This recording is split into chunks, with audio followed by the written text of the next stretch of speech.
मित्रों, बाबा साहब भीमराव अम्बेडकर जी की उनके जीवन काल में राजनीतिक हत्या करने वाली कांग्रेस, अपमानित करने वाली कांग्रेस, उनको हाशिए पे खड़ा करने वाली कांग्रेस आज उनके दिखाए हुए मार्ग पर चलने वाले आदरणीय प्राइम मिनिस्टर मोदी जी और अमित शाह जी पर अनाप शनाप आरोप लगा रही है। आओ जानें कैसे कांग्रेस ने बाबा साहब को अपमानित किया।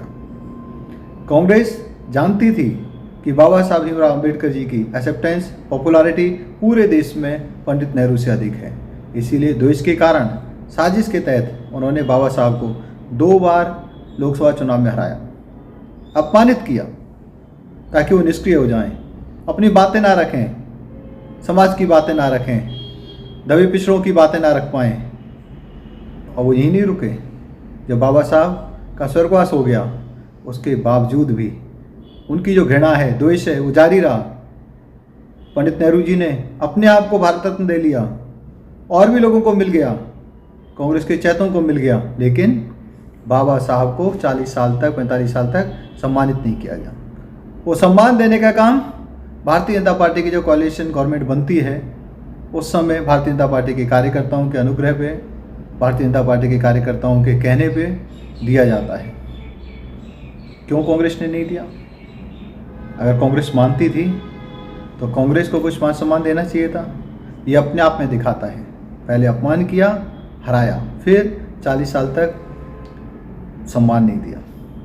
वहीं भारतीय जनता पार्टी की कोalition सरकार ने जैसे ही सरकार में आए भारत रत्न दिया, और अटल बिहारी वाजपेयी जी की सरकार जैसे ही बनी, बाबा साहब भीमराव अम्बेडकर जी के कार्यों को प्रचारित करने के लिए पूरे देश में संस्थान बनाए गए, प्रचार प्रसार किया गया।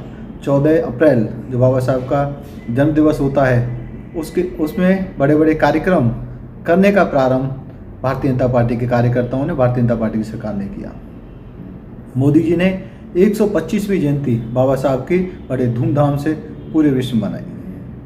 उनके कार्यों की चर्चा बड़े स्तर पर हुई, जन जन तक पहुँचाया गया, युवाओं को उनके कार्यों के बारे में बताया गया।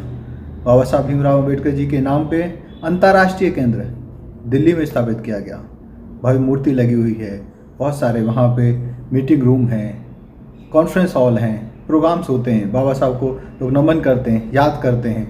हज़ारों लाखों लोग, विदेशी, सब के लोग आते हैं और बाबा साहब को सराहते हैं। वहाँ पे बाबा साहब भीमराव अम्बेडकर जी की मूर्तियाँ, लाइब्रेरी पूरे देश में स्थापित करने का काम आदरणीय मोदी जी और अमित शाह जी ने किया। बाबा साहब के जो प्रचार प्रसार करने के लिए बहुत सारी जगह ऐसे केंद्र बनाए गए जहाँ पे उनकी जो रिलेटेड पुस्तकें, उनका जो कंट्रीब्यूशन है उसके बारे में लोग जान सकें। बाबा साहब का जो दलित उत्थान का जो मुख्य उनका विचार था, आज मोदी जी ने अपनी सरकार में उसको केंद्र बिंदु बनाया।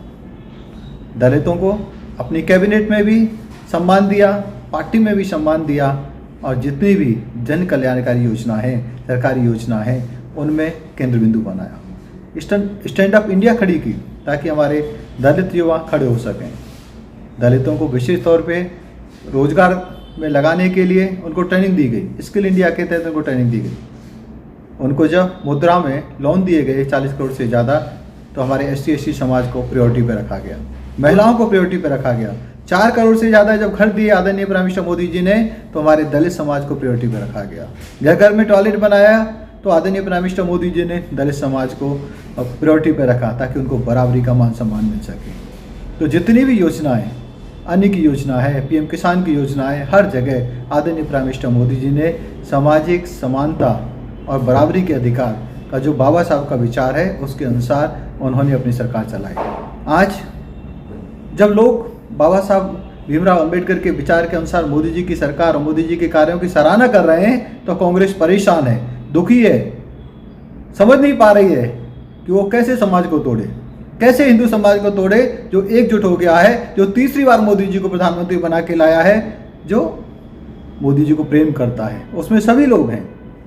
और SC/ST समाज ने भी जोरदार तरीके से अभी वर्तमान में भी जो स्टेट इलेक्शन हुए हैं, हरियाणा का इलेक्शन हुआ हो, महाराष्ट्र का इलेक्शन हुआ हो, चाहे उपचुनाव उत्तर प्रदेश में हुआ हो, हर जगह मोदी जी को और भारतीय जनता पार्टी को पसंद किया है। वो आज साजिश के तहत कुछ 10-12 सेकंड की वीडियो को लेके पूरे कॉन्टेक्स्ट को छिपा के आज आदरणीय अमित शाह जी पे जो आरोप लगा रहे हैं, हम उसकी भर्त्सना करते हैं, निंदा करते हैं। ये वो लोग हैं जो चोरी भी करते हैं, सीना चोरी भी करते हैं। धिक्कार है कांग्रेस पर।